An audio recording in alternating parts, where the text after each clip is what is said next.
News ടെൻസിനി വളരെ പ്രധാനപ്പെട്ട മറ്റൊരു വാർത്തയിലേക്ക്, അങ്ങേയറ്റം ഗൗരവതരമായൊരു വാർത്തയിലേക്കാണ് പോകുന്നത്. മാലിന്യ കൂമ്പാരമായി മാറിയിരിക്കുന്നു ആലപ്പുഴ നഗരം എന്നതാണ്. എങ്ങനെയാണത്? മനോഹരമായ ബീച്ചും പരിസര പ്രദേശവും ആണ് കക്കൂസ് മാലിന്യവും പ്ലാസ്റ്റിക് വേസ്റ്റുകളും കൊണ്ട് നിറഞ്ഞിട്ടുള്ളത്. 2 മാസമായി ബീച്ചിൽ നടന്ന കോടികൾ ലാഭം കൊയ്ത സിയാൻ എന്ന കമ്പനിയുടെ വണ്ടർ ഫാൻസ് എന്ന പ്രദർശനത്തിന് ശേഷമാണ് ഈ ഗുരുതരമായ പാരിസ്ഥിതിക ആഘാതം ഉണ്ടാക്കുന്ന മാലിന്യ നിക്ഷേപം ബീച്ചിൽ കുമിഞ്ഞുകൂടിയിട്ടുള്ളത്.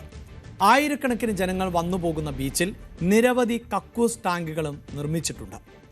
വെള്ളത്തിൽ നിന്ന് 5 മീറ്റർ പോലും അകലത്തിൽ അല്ല ഈ ടാങ്കുകൾ എന്നതാണ് ഏറ്റവും ഗൗരവതരം.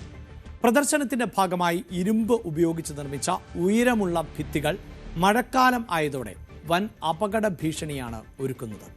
ചെറിയ കാറ്റിൽ കടയുടെ മേൽക്കൂര തകർന്ന് 19കാരി മരിച്ചിട്ട് മാസങ്ങൾ മാത്രമാണ് ആയിട്ടുള്ളൂ. CRZ മേഖലയിൽ അതീവ സംരക്ഷിത ഇടമായ ഹൈറ്റൈറ്റ് ലൈനിൽ ആണ് പാരിസ്ഥിതിക ആഘാതം ഉണ്ടാക്കുന്ന നിർമ്മാണം മുഴുവൻ നടന്നിട്ടുള്ളത്. മേഖലയിൽ ഭൂഗർഭ ജലവകുപ്പിന്റെ അനുമതി കൂടാതെ കുഴൽക്കിണർ അടക്കം നിർമ്മിക്കുകയും ചെയ്തു. പ്രദർശനം അവസാനിച്ച് 15 ദിവസം പിന്നിടുമ്പോൾ ആലപ്പുഴ ബീച്ച് പ്ലാസ്റ്റിക് ഉൾപ്പെടെ വിവിധ മാലിന്യങ്ങളുടെ ശവപ്പറമ്പായി മാറിയിരിക്കുകയാണ്. ലൈസൻസി പേരിന് മാത്രം ഉള്ള ആളാണ് എന്നും നഗരസഭയിലെ ഭരണ പ്രതിപക്ഷ കൗൺസിലർമാരുടെ ലോബിയാണ് അനധികൃത പ്രവർത്തനത്തിന് ഒത്താശ പാടിയത് എന്നും ആരോപണമുണ്ട്. കോടികൾ ആണ് ഈ ഇനത്തിൽ ഇവർ സമ്പാദിച്ചത് എന്നും കൗൺസിലിൽ തന്നെ ആരോപണം ഉയരുകയുമാണ്. ന്യൂസ് 18 എക്സ്ക്ലൂസീവ് വാർത്തയിലേക്കാണ് ഇനി.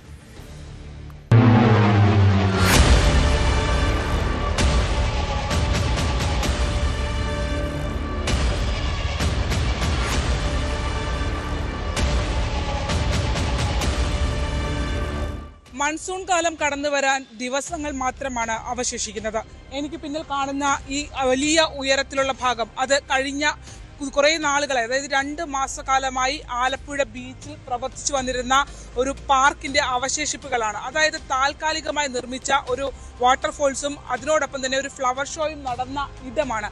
ഇത് കഴിഞ്ഞു പോയിട്ട് 15 ദിവസം പിന്നിടുന്നു. സിയാൻ എന്നൊരു കമ്പനിയാണ് ഇതുമായി ബന്ധപ്പെട്ട് നടത്തിപ്പിനുണ്ടായിരുന്നത് എന്നുള്ളതാണ് നഗരസഭാ രേഖകൾ വ്യക്തമാക്കുന്നത്. അതിനുശേഷം ഈ 15 ദിവസത്തിന് ശേഷവും ഇത് ഇങ്ങനെ തന്നെ തുടരുന്നു എന്നുള്ളതാണ്. ഈ ഭീമാകാരന്മാരായ ഈ ഭാഗം, അതായത് ആ കമ്പനി ഇത് അവസാനിപ്പിച്ച് പോകുന്ന ദിവസം തന്നെ അഴിച്ചു മാറ്റേണ്ട ഈ നിർമ്മിതികൾ അതുപോലെ തുടരുന്നു. മറ്റൊന്ന്, ആലപ്പുഴ ബീച്ച് അതിശക്തമായ കാറ്റുള്ള ഒരിടമാണ്. അതോടൊപ്പം തന്നെ മഴ കടന്നു വരാൻ പോകുന്നു. ആയിരക്കണക്കിന് സഞ്ചാരികൾ ദിവസേന വന്നു പോകുന്ന ഒരിടത്താണ് ഇത്തരത്തിലൊരു വലിയ നിർമ്മിതി നിൽക്കുന്നത്.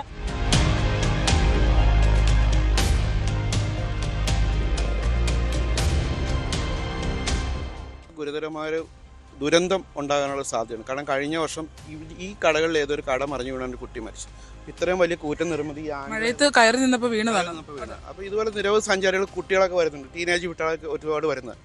അപ്പോൾ ഈ ആംഗ്ലറിൽ ഈ പൈപ്പിൽ മാത്രമാണ് ഇതിന് അടിയിൽ ഫൗണ്ടേഷൻ ഒന്നും ഇല്ലല്ലോ, പൈപ്പിൽ നിൽക്കും.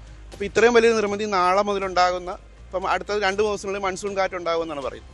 ഈ മൺസൂൺ കാറ്റിനെ പ്രതിരോധിക്കാനുള്ള ശക്തി എന്തായാലും ഈ നിർമ്മിതിക്കില്ല.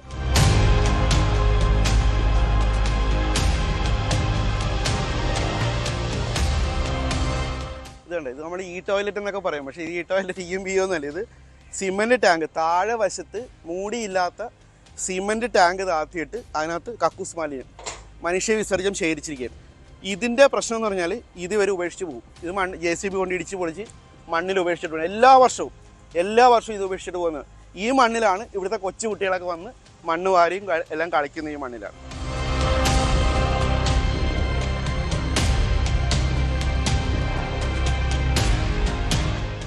ആലപ്പുഴ ബീച്ചുമായി, അതായത് ആലപ്പുഴയിലെ കടൽ ഭാഗവുമായി, നമ്മൾ നിൽക്കുന്ന തീരത്താണ്, അതിനപ്പുറത്തേക്ക് മാറി തൊട്ടപ്പുറത്ത് കടലാണ്. അതായത് 5 മീറ്റർ വ്യത്യാസം മാത്രമാണുള്ളത്. അവിടെയാണ് ഇങ്ങനെ ഒരു ടോയ്ലറ്റ് സമുച്ചയം ഇവിടെ കെട്ടിവെച്ചിരിക്കുന്നത്. ടോയ്ലറ്റ് സമുച്ചയം എന്ന് നമുക്ക് പറയാൻ കഴിയില്ല, ഒരു തട്ടിക്കൂട്ട് സംവിധാനം. അതായത് അങ്ങേയറ്റം മാലിന്യ പ്രശ്നം ഉണ്ടാക്കുന്ന ഒരു സംവിധാനമാണ്. ഇവിടെ വന്നുപോയ ആളുകളുടെ നിരക്ക് എടുക്കുകയാണെങ്കിൽ തന്നെ ലക്ഷക്കണക്കിന് ആളുകളായിരുന്നു ഈ കാർണിവൽ കാണാനും ഈ പരിപാടികൾ പങ്കെടുക്കാനുമായി ദിവസം മുഴുവൻ ആലപ്പുഴ ബീച്ചിലുണ്ടായിരുന്നത്. അവിടെയാണ് ഇങ്ങനെ ഒരു ടോയ്ലറ്റ് സംവിധാനം ഒരുക്കിയിരിക്കുന്നത്. നമ്മൾ ഈ കാണുന്ന ഈ വയറുകൾ, അതായത് ഈ ഓസ് ഉപയോഗിച്ചിട്ട് കക്കൂസ് മാലിന്യം ഉൾപ്പെടെയുള്ള മാലിന്യങ്ങൾ കടലിലേക്ക് തള്ളുന്ന സാഹചര്യമാണ് ഉണ്ടായിരുന്നത്. സാർ, അതായത് കടലിനോട് ഇത്രയും അടുത്ത് ഇങ്ങനെ ഒരു നിർമ്മാണം നടക്കില്ല. ഇന്റർടൈഡൽ ഏരിയയിൽ യാതൊരു നിർമ്മാണവും പാടില്ല. ഇത് ഏറ്റവും സംരക്ഷിത സ്ഥലമാണ്. ഹയസ്റ്റ് ഹൈറ്റഡ് വേണ്ട, ഈവൻ സാധാരണഗതിയിൽ ഒരു ഹൈറ്റഡ് പോലും ഇത് മുഴുവൻ എക്സ്പോസ്ഡാണ്. ഇവിടെ ഒരിക്കലും ഒരു നിർമ്മാണവും പാടില്ലാത്തതാണ്, ഒരു പ്രവർത്തനവും പാടില്ലാത്തതാണ്. നിയമപരമായി നടപടി എടുക്കാനല്ലേ സാർ? ഈ സോയിൽ എങ്ങനെയാണ് ഇനി വൃത്തിയാക്കാൻ, മണ്ണ് എങ്ങനെ വൃത്തിയാക്കാൻ പറ്റും? സാൻഡിയാണ് എളുപ്പം. ഇതെല്ലാം പെർക്കുലേറ്റ് ചെയ്ത് താഴോട്ട് പോകും, കടലിലോട്ട് പോകും. ഇവിടെ ഗ്രൗണ്ട് വാട്ടർ എടുത്തിട്ടുണ്ട്. ഗ്രൗണ്ട് വാട്ടർ തന്നെ കണ്ടാമിനേഷന് ചാൻസ് ഉണ്ട്. എന്തായാലും കടലിനോട് തൊട്ടടുത്ത് ഇന്റർടൈഡൽ എന്ന് തന്നെ പറയണ്ട, ഇത് ഹൈറ്റൈഡ് ലെവലിലാണ് അല്ലേ, വളരെ അടുത്ത്, ഒരു 5 മീറ്റർ പോലും ഇല്ല. ഈ ടോയ്ലറ്റ് ആണെന്ന് പറയാൻ കഴിയില്ല, ഇത് ഒരു പിറ്റ് ലാറ്റിനാണ്. അത് മാത്രമല്ല സാറേ, ഞാൻ ചോദിക്കുന്നത്, ഈ ഇവിടുന്ന് തന്നെ വെള്ളം ബോർവെൽ വഴി എടുക്കുകയാണ് കുഴിച്ച്, സ്വാഭാവികമായും ആ വെള്ളവും ഗ്രൗണ്ട് വാട്ടറും കണ്ടാമിനേഷൻ ഉണ്ടാകും. ഇന്നലെ പോയി അവർ കണ്ടിരുന്നു, സെക്രട്ടറിയും മുനിസിപ്പൽ എഞ്ചിനീയറുമായിട്ട് പോയി സൈറ്റ് നോക്കിയിരുന്നു. ഇന്നത്തെ കൗൺസിൽ ഈ വിഷയം ചർച്ചയ്ക്ക് വന്നായിരുന്നു. അപ്പോൾ പോയിരുന്നു. അപ്പോൾ എന്തായാലും നമ്മൾ അടിയന്തരമായിട്ട് തന്നെ അത് നീക്കം ചെയ്യാനുള്ള നടപടിയെടുക്കാം.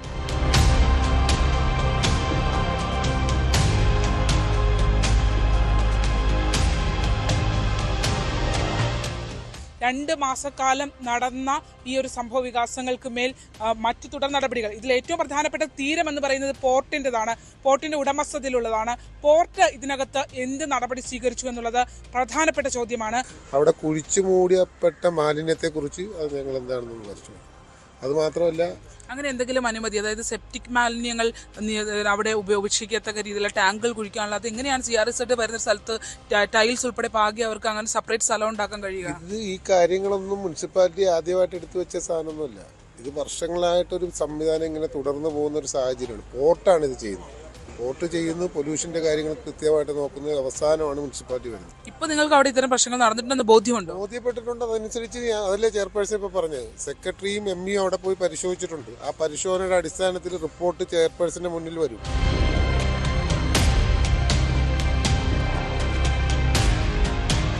നിയമാനുസൃതമല്ലാത്ത ഓർഡറുകൾ വാങ്ങിക്കൊണ്ടാണ് ഈ കാർണിവൽ നടത്തുന്നത്. അതിന് എല്ലാ പല മേഖലകളിൽ നിന്നായിട്ടുള്ള പിന്തുണ അവർക്ക് ലഭിക്കുന്നുണ്ട്.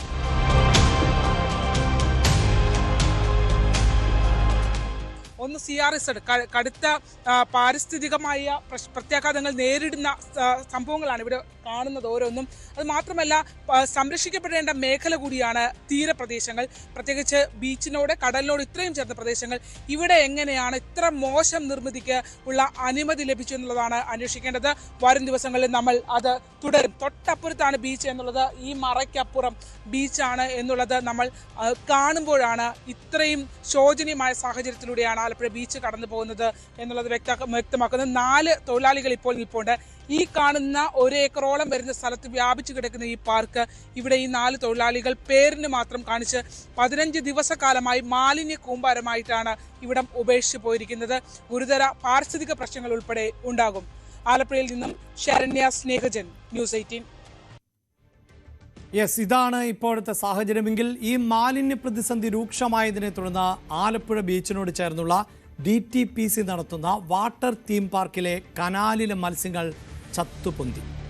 തിലോപ്പിയ മത്സ്യങ്ങൾ ആണ് കൂട്ടത്തോടെ ചത്തത്.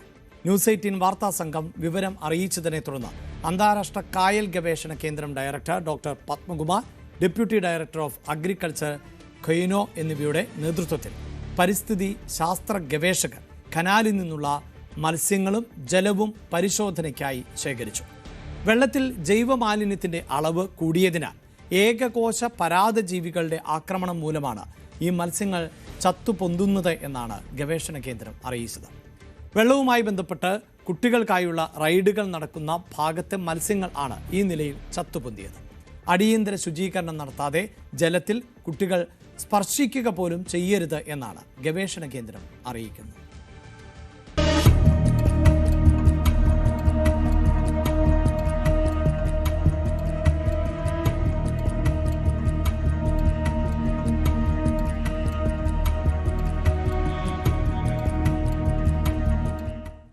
കേരളത്തിലെ തന്നെ ഏറ്റവും മനോഹരമായ ബീച്ചുകളിൽ ഒന്ന് എന്നാണ് ആലപ്പുഴയെ വിശേഷിപ്പിച്ചിരുന്നത്. അത്രയധികം തീരമാണ് ആലപ്പുഴയ്ക്ക് ഉള്ളത്. ആ പഞ്ചാര മണൽ വിതറിയ ആ ബീച്ചിന് എന്ത് സംഭവിച്ചു? അതിരൂക്ഷമായ മാലിന്യ പ്രശ്നമാണ് ആലപ്പുഴ ബീച്ചും പരിസര പ്രദേശങ്ങളിലും ഉള്ളത്. നമ്മൾ ഇപ്പോൾ ഉള്ളത് ആലപ്പുഴ ബീച്ചിനോട് ചേർന്നിട്ട് ഉള്ള ഒരു കനാൽ ഭാഗത്താണ്. ദൃശ്യങ്ങൾ കാണുന്നത് പോലെ നിരവധി മത്സ്യങ്ങളാണ് ഇവിടെ ചത്ത് പൊന്തിക്കൊണ്ടിരിക്കുന്ന ഒരു സാഹചര്യം ഉള്ളത്. ഈ കനാലിൽ കാണാം മത്സ്യങ്ങൾ ചത്ത് പൊന്തി, അതിരൂക്ഷമായ ദുർഗന്ധം കൂടി ഇവിടെ അനുഭവപ്പെടുന്നു എന്നുള്ളതാണ്. ഇങ്ങനെ ഒരു സാഹചര്യം, അതായത് തൊട്ടപ്പുറത്ത് മണലിൽ മുഴുവൻ മാലിന്യമാണ്. ഇപ്പോൾ ഈ കായൽ ഭാഗത്ത് കനാൽ ഭാഗത്ത് കൂടി മത്സ്യങ്ങൾ ചത്തു വന്ന ഒരു സാഹചര്യം വന്നു. അപ്പോൾ ഇതിനൊരു ദുരിതം പേരേണ്ട അവസ്ഥ ആലപ്പുഴയ്ക്ക് വന്നു അല്ലേ? ഇവിടെ എന്ന് പറയുന്നത് ഈ ടൂറിസം മേഖലയുമായിട്ട് ബന്ധപ്പെട്ട് പ്രവർത്തിക്കുന്ന ഒരു സ്ഥാപനമാണിത്. നൂറുകണക്കിന് കുട്ടികളുടെ ഒരു പാർക്കാണിത്. ഇവിടെ ഇതിൻ്റെ അകത്തൊരു വിഷയം എന്ന് പറയുന്നത് ഇപ്പോൾ 1-2 ദിവസമായി ഈ മത്സ്യങ്ങൾ ഇങ്ങനെ ചത്തുപൊങ്ങുന്നു. കുട്ടികളാണ് ഇവിടെ ഈ നിങ്ങൾ കാണുക, ഈ ബോട്ടിങ് നടത്തുന്ന കുട്ടികളാണ്. അത് വളരെ ഗൗരവമാണ് ഇങ്ങനത്തെ ഒരു വിഷയം. കാരണം ഇതിൻ്റെ കളർ കണ്ട, ഈ വെള്ളത്തിൻ്റെ കളർ കണ്ട. കാരണം നമ്മൾ ഒരു സ്ഥലത്ത് ഈ ആലപ്പുഴ ഇപ്പോൾ ഒരു പ്രധാനപ്പെട്ട ശാപം എന്ന് പറയുന്നത്, ഇപ്പോൾ ഒരു സ്ഥലത്ത് കിഴക്ക് വശത്ത് ഈ മാലിന്യ കനാല്, തൊട്ട് പടിഞ്ഞാറ് വശം എന്ന് പറഞ്ഞാൽ മാലിന്യ കൂമ്പാരം കൊണ്ട് ആ മണ്ണിൻ്റെ കളർ പോലും മാറി, മണ്ണിൻ്റെ നിറം പോലും മാറിയ ഒരവസ്ഥയാണ് നമുക്ക് കാണാൻ കഴിയുന്നത്.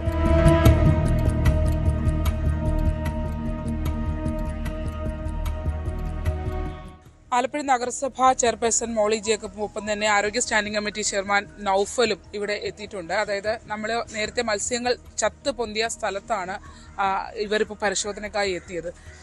ഈ സാഹചര്യം കണ്ടിട്ട് എന്താണ് തോന്നുന്നത്? സാഹചര്യം കണ്ടിട്ട് വല്ലാത്ത സ്മെല്ലുണ്ട്. കാരണം എനിക്ക് തോന്നുന്നു 2-3 ദിവസം ആയെന്ന് തോന്നുന്നു ഇത് ചത്ത് പൊങ്ങിയിട്ട്. അപ്പം ഞങ്ങളിപ്പോൾ DTPCയുടെ ചെയർമാനെ വിളിച്ചിരുന്നു.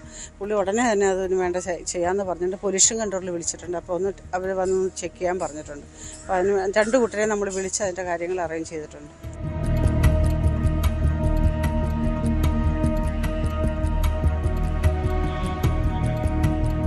സർ, എന്താ പരിശോധനയിൽ എന്താണ് കാണുന്നത്?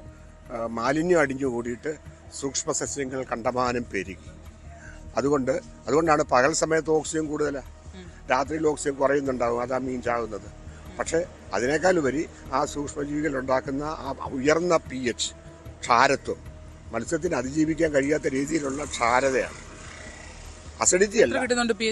9 മേള 9-10 എന്നൊക്കെ പറഞ്ഞാൽ ചില സൂക്ഷ്മജീവികളെ വളരുള്ളൂ. അത് മത്സ്യത്തിന് അപകടകാരിയാണ്.